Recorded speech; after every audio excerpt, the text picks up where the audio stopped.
I recently shared that every single thing you do for the next several weeks is going to change the trajectory for the rest of your life. And so today I want to introduce a concept to you that you can carry throughout your day, every day. There's a man named Dwellosophy who wrote a book called It's a Meaningful Life, It Just Takes Practice. And there's a quote in there that says, and I might mess it up, but the gap between your beliefs and your values and your behavior, the gap between those two, is the cause of self-misery and hatred.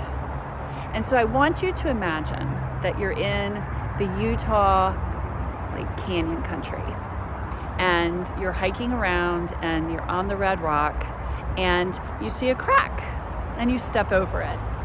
Ideally, that's how we live, right? We are in line with our beliefs and our behaviors. So the disparity, the crack, the space between our beliefs and our behaviors is not a wide gap, right? And it's easy to move from one to the other. Now imagine that you have your beliefs and your values and things are just coming up in your life, and the gap between your beliefs and your behaviors is getting a little farther apart. And it's comfortable right now because you can step from one side of the canyon to the other and there's not a big risk. It's okay. But then life goes on and situations come up, and so this gap starts to grow. Your beliefs and your values are actually really far away from your behavior, and it makes you feel horrible about yourself, right? The bigger the gap between what you believe and your values and how you actually live is causing a lot of mental anguish and self-defeat. So what does this look like in your house? What does this look like in the simplest of terms? Let's take making your bed. Everyone knows, get up in the morning and make your bed. But sometimes it's a pain. You woke up late, you have things to do, just forget about the bed. You're gonna get into it anyway later, so why make it?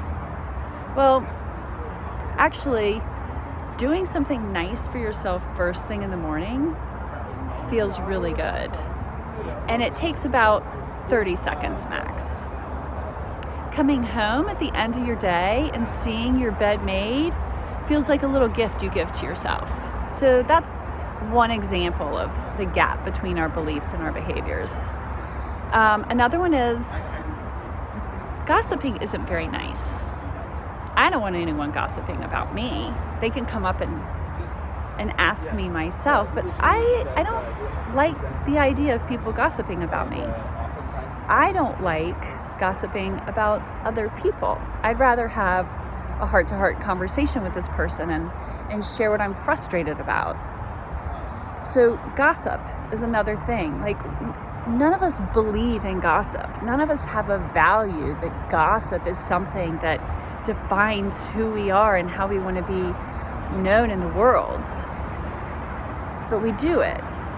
And so that's another way, the gap between your beliefs and your behaviors. Another one that I'm going to say, and then I'm going to let you go, is in the kitchen, when we go out to eat whatever you want. I'm from the South. Some food is like medicine.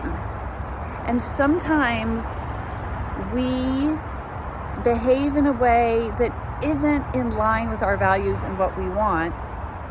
And afterwards, we feel like crap. We're mad at ourselves for having that second bowl of Ben & Jerry's or whatever it is. So anyway, look at the spectrum of how your behaviors and your values are aligned, how your beliefs and your actions and your thoughts and your words align. Because the closer those two are together, the closer your behaviors are aligned with your intentions and your values and your beliefs, the happier you're going to be. Have a great day.